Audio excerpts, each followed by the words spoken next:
Sinabi muli ng isang nakatalukbong na lalaki na nakakakilabot nga raw ang ating bida dahil halos nagtataglay nga raw ito ng lakas ng isang war god. Naisip ni Zofan na kahit nga raw isa pa lang siyang advanced warlord, sa tulong nga raw ng kanyang flaming sword power at battle territory ay magagawa niyang matalo ang lahat ng mga kinakalaban niya ngayon. Magkaganoon man ay hindi pa rin daw sapat para sa kanya ang kasalukuyan niyang lakas. Kailangan niya nga raw bilisan pa ang kanyang pagpapalakas para magawa na niyang makapag-breakthrough sa pagiging isang war god level. Habang papasugod ay naisip ng ating bida na dahil nga raw pinaplano ng mga nakatalukbong na ito na gumawa ng masama, gagamitin na lang daw niya ang mga ito para makakuha siya ng stat points na siyang magdadagdag sa kanyang lakas. Sa isang wasiwas ng espada ni Zofan ay halos sabay nitong napatay ang dalawa sa mga nakatalukbong na kalalakihan.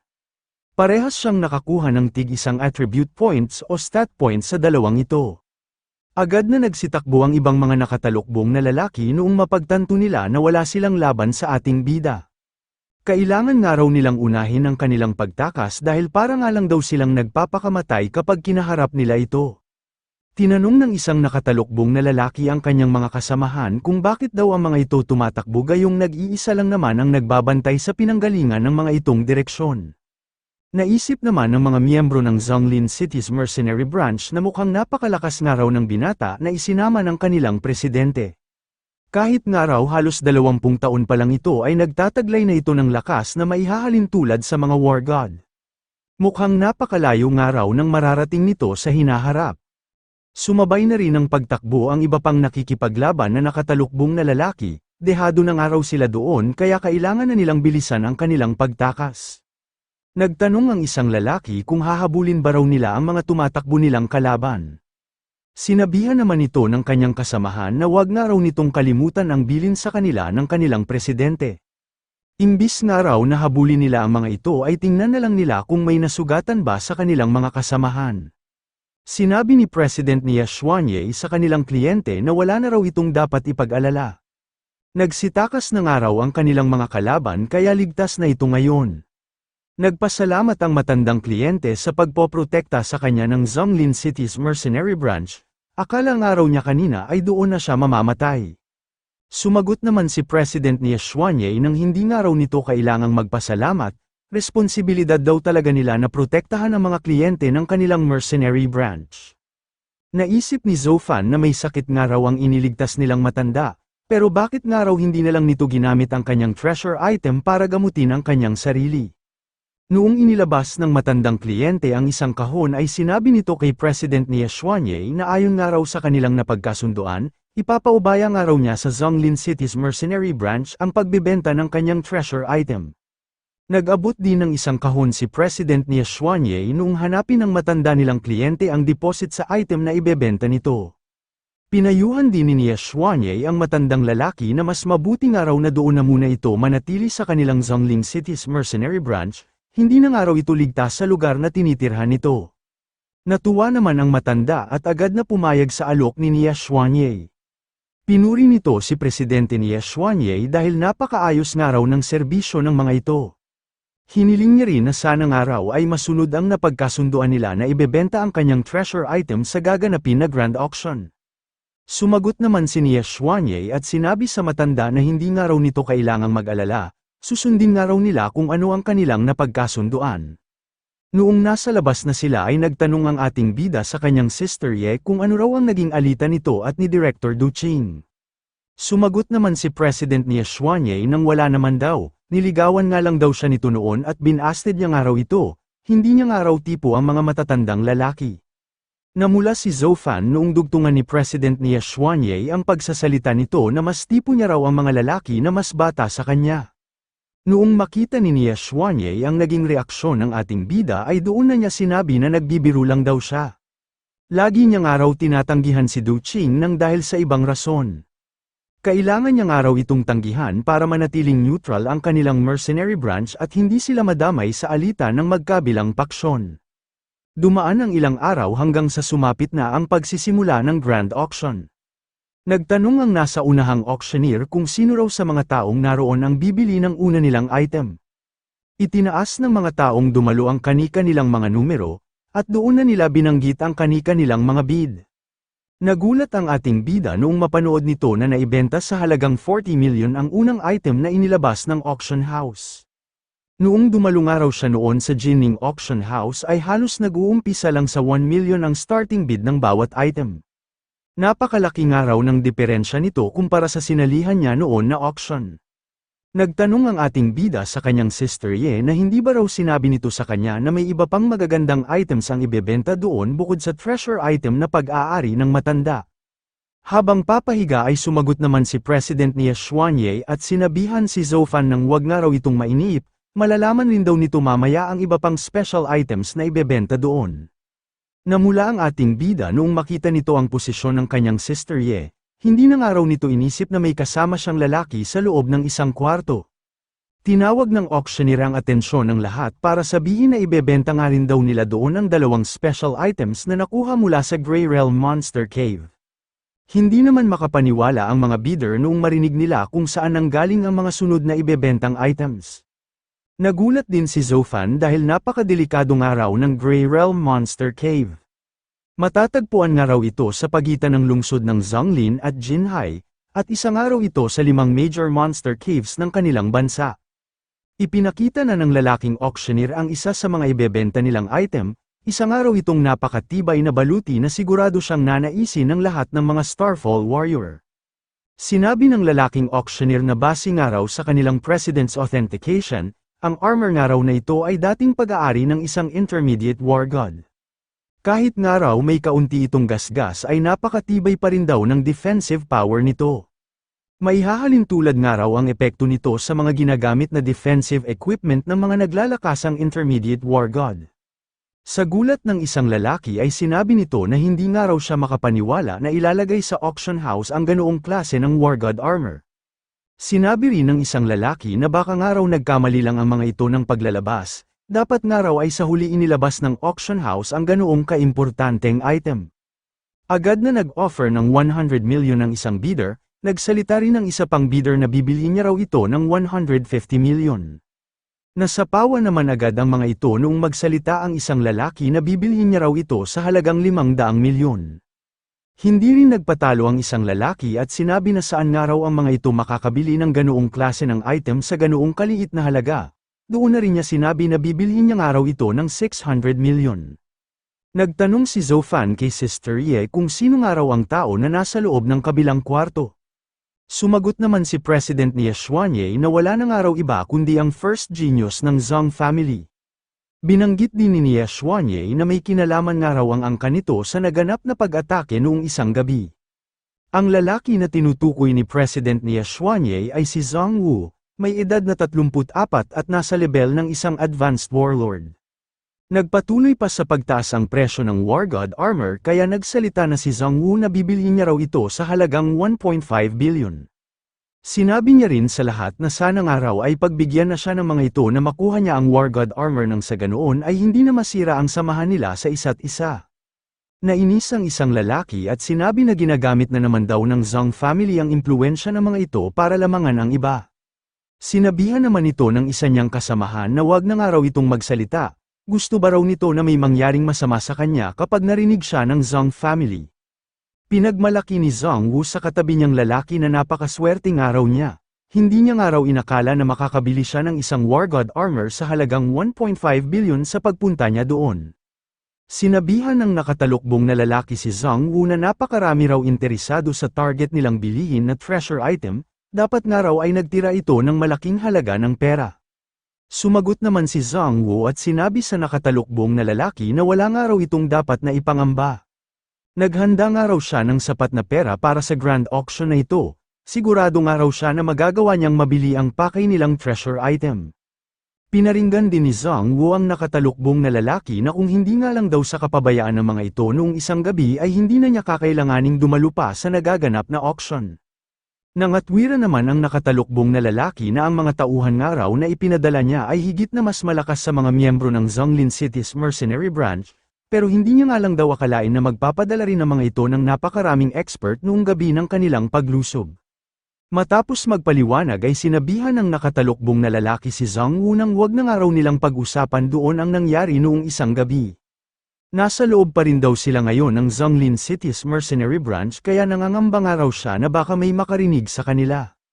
Nasabihan man ng nakatalukbong na lalaki ang katabi niyang si Zhang Wu pero huli na ito dahil kanina pa pala silang pinapakinggan ni President Nia Xuanye. Sinabi ni Zhou Fan sa kanyang sister Ye na ngayon nga raw na nabili na ni Zhang Wu ng War God armor, ibig sabihin nga raw noon ay ang treasure item na lang ang kanilang hihintayin. Sinabihan naman ni President Nia Xuanye ang ating bida nang mag-relax lang daw ito, nagsisimula pa nga lang daw ang palabas.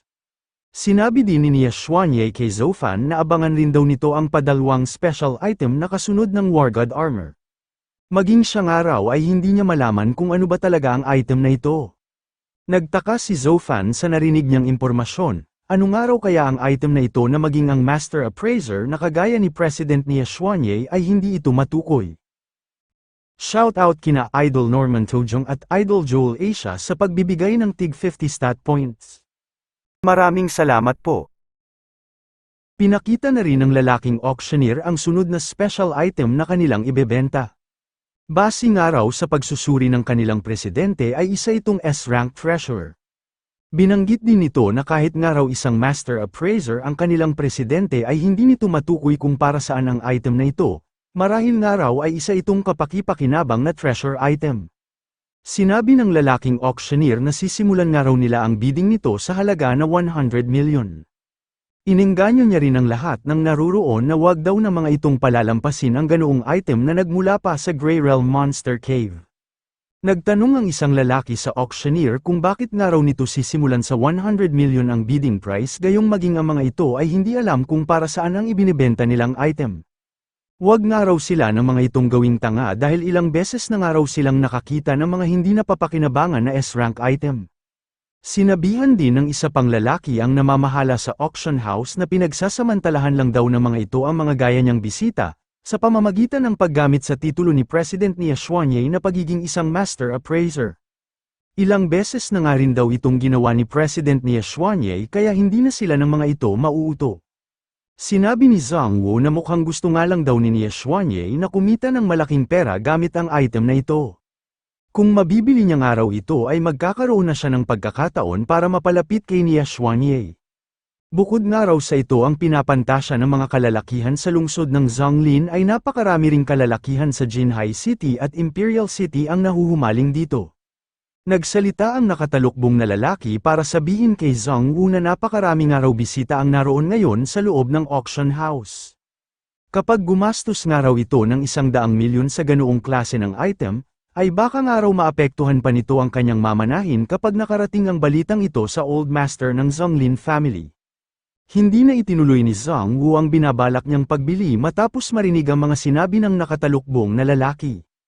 Naisip na lang niya na kapag nakaakyat na nga raw siya sa level ng War God at naging siya na ang namumuno sa Zhang family ay gagawin niya nga raw ang lahat ng makakaya niya para mapasa kanya ang babaeng ito. Binanggit ni President Nia Xuanye na sabay nga raw nilang nakuha ang War God armor at ang ibinibenta ngayon na item. Hindi niya man daw matukoy kung para saan ito pero sigurado nga raw siya na isa itong S-rank treasure. Sinabi rin ito kay Zhou Fan na gamit nga raw ang kanyang titulo na pagiging isang master appraiser ay baka may ilan pa ring uto-uto ang susubok na bilhin ito. Ini-activate ni Zhou Fan ang kanyang War God system para tingnan ang naka-auction na item. Doon niya nalaman na isang ang S-rank item ang ibinibentang Grey Realm armor piece. Hindi pa rin daw madedetect ng kanyang War God system kung para saan ito nang dahil sa layo ng distansya ng item. Naisip ng ating bida na tama nga raw ang pag-appraise ni Sister Ye na isa itong S-rank treasure. Pero napakalayo nga lang daw niya sa item na ito kaya hindi ito matukoy ng kanyang War God system. Kung nalapitan niya nga lang daw ito bago magsimula ang auction ay alam na sana niya ngayon kung ano ang mga impormasyon nito. Naisip ni Zhou Fan na napakalaking sugal nga raw kung gagastos siya ng 100 million sa isang S-rank treasure na hindi niya naman sigurado kung gumagana pa ng maayos. Nagtaka ang ating bida noong makita nito na parang nasasabik si Little Gray. Tinanong niya si Little Gray kung gusto ba raw nito na bilhin nila ang item na ibinibenta ngayon sa auction. Nagulat ang ibang mga bidder noong marinig nila na nagbid ng 100 million ang ating bida. Nagtataka sila kung sino nga raw ang tanga na ito na nag-aaksaya ng pera. Sinabi naman ng isang lalaki na mukhang medyo bata pa nga raw ang boses ng nagbid, mukhang may gusto nga raw ito kay President Nia Xuanye kaya napakadali nitong nauto. Maging si President Nia Xuanye ay nagtataka rin kung bakit nagbid si Zhou Fan. Sigurado nga raw siya na isa itong S-rank treasure, pero malaki nga raw ang posibilidad na isa lang itong walang kwentang item. Kung sinabi nga raw ng ating bida na interesado siya doon ay dapat na ibigay na lang niya ito kanina. Nagdahilan naman si Zhou Fan at sinabi na nagpakapagod nga raw ang kanyang sister Ye na ipasyal siya habang nananatili siya doon, gusto niya nga lang daw magbigay ng kaunting suporta para sa nagaganap na auction. Sinabi rin ng ating bida na isa pa rin daw itong S-rank item. Pinili niya nga raw sumugal dahil baka nga raw isa pala itong kapaki-pakinabang na bagay. Humawak naman sa kanyang dibdib si President Nia Xuanye habang sinasabi kay Zhou Fan na tinatanggap niya nga raw ang regalo nito. Napaisip naman ng ating bida sa sinabi ni Nia Xuanye, iniisip niya kung ano nga raw ang ibig sabihin nito. Nakarinig si Zhou Fan ng pagkatok sa kanilang pinto kaya agad niyang sinabihan ang taong nasa labas na pumasok na raw ito. Iniabot ng isang lalaki ang isang mahabang kahon at sinabi sa ating bida na ito na raw ang auction item na kanyang nabili. Noong mahawakan na ito ni Zhou Fan ay agad niyang ginamit ang kanyang War God system para patingnan ito. Pero kahit nagawa na niya ito ay nabigo pa rin ang kanyang War God system na matukoy kung para saan ang nabili niyang item. Kinakailangan pa nga raw niyang magpalakas para ma-detect ng kanyang system ang impormasyon nito. Naisip ng ating bida na ito pa nga lang daw ang unang pagkakataon na kinailangan niya munang lumakas bago ito matukoy ng kanyang system, mukhang kailangan na nga raw niyang maging isang War God sa lalong madaling panahon. Nagsalita si President Nia Xuanye at sinabi na kahit nga raw ginamit na niya ang kanyang appraisal skill ay hindi pa rin niya malaman kung para saan ito. Kapag may nadiskubre nga raw ang ating bida ay huwag nitong kakalimutan na ibahagi rin sa kanya. Natuwa si Nia Xuanye habang pinapanood ang pagsaway ni Zhou Fan kay Little Gray. Sinabihan ng ating bida si Little Gray na huwag nga raw nitong kagatin ang item na binili niya dahil nagkakahalaga nga raw ito ng 100 million. Sinabi ni President Nia Xuanye na mukhang itinatrato nga raw ni Little Gray na isang tidang stick ang item na binili ni Zhou Fan. Huwag nga raw itong mag-alala dahil isa naman daw itong S-rank quality item, hindi nga raw ito basta-bastang masisira ng dahil lang sa kagat ng isang maliit na aso. Tumawa na lang si Zhou Fan para kunwari ay sumasang-ayon siya kay Nia Xuanye. Naisip niya na lang na hindi nga rin daw ordinaryong aso si Little Gray na gaya ng iniisip ng kanyang sister Ye. Nagsalita na muli ang lalaking auctioneer at sinabi na naroon na nga raw ang pangwakas nilang auction item. Sinabi niya sa lahat ng naroroon na pagmasdan nga raw ng mga itong mabuti kung ano ito. Pagkabukas ng kahon ay kumalat sa buong auction house ang isang napakabangong amoy. Sinabi ng isa sa mga bidder na pakiramdam niya nga raw ay para siyang bumata ng dahil lang sa pag-amoy nito. Natuwa si Zhang Wu dahil sa wakas nga raw ay inilabas na ang treasure item na kanyang pinakahihintay. Sinabi naman ng nakatalukbong na lalaki na wala nga raw duda na ito na nga ang naririnig nilang treasure item base na lang sa napakabango nitong amoy. Sinabi ng lalaking auctioneer na ang pangwakas nga raw nilang treasure item ay tinatawag na Jade Secret Ball. Natukoy nga raw na isa itong SS rank Mystic Treasure at isa nga raw itong sagradong elixir na kayang mag-alis ng lason at magpagaling ng kahit na anong injuries. Binanggit na ng lalaking auctioneer kung ano ang kanilang magiging starting bid. Sisimula na nga raw nila ang pagbibid sa pangwakas nilang treasure item sa halaga na 1 billion. Agad na nag-offer ang isang bidder na bibilihin niya raw ito sa halagang 1.2 billion, agad ding nagsalita ang isa pang lalaki na 1.3 billion niya nga raw ito bibilhin. Nagbigay na muli ng offer si Zhang Wu at itinaas sa 3 billion ang halaga ng naka-auction na Jade Secret Ball. Nainis ang isang lalaki habang sinasabi na talagang napakayaman nga raw ng Zhang family. Dinoble nga raw agad ni Zhang Wu ang halaga ng Jade Secret Ball ng ganoong kabilis. Sinabi naman ng isa pang naiinis na lalaki na kahit gaano pa nga raw kalakas ang Zhang family ay hindi nito ganoong kadaling makukuha ang ganoong kaimportanteng treasure item. Nag-umpisa na ring magsalita ang mga mayayaman na bidder at nilampasan ang offer na binanggit ni Zhang Wu. Habang nanunood ay sinabi ni Zhou Fan na hindi niya nga raw inasahan na napakataas nga raw ng aabutin nitong halaga. Sa ngayon nga raw ay umabot na ito sa 3.3 billion. Nangangamba nga raw siya na kapag nagpatuloy pa ito ng pagtaas ay baka hindi na sumapat ang naipon niyang pera para mabili niya ito. Pinayuhan ni President Ye Xuanye ang ating bida na mas mabuti nga raw na wag na muna itong makipagkumpetensya sa pagbili ng naka-auction na treasure item. Nagtanong naman agad si Zhou Fan kung ano raw ang ibig sabihin ng kanyang sister Ye. Binanggit ni President Ye Xuanye sa ating bida na dapat nga raw nitong alalahanin ang ibinilin sa kanila ng matanda nilang kliyente noong gabing iniligtas nila ito. Sumagot si Zhou Fan na naghihinala na nga raw siya pero hindi niya nga raw inasahan na totoo pala ang hinala niyang ito. Sinabi ni President Ye Xuanye na kung napakahalaga nga raw talaga ng ibinebenta ngayong elixir, maaari raw nilang gayahin ang paraan na ginawa ng Zhang family noong isang gabi. Napakapangahas nga raw ng mga ito na magpasimula ng kaguluhan sa Zhonglin City kaya nararapat lang na pagbayarin niya ang mga ito, nang sa ganoon nga raw ay hindi nila isipin na pipitsugin lang ang kanilang mercenary branch. Pinuri naman ni Zhou Fan ang kanyang sister Ye sa napakaganda nitong binabalak.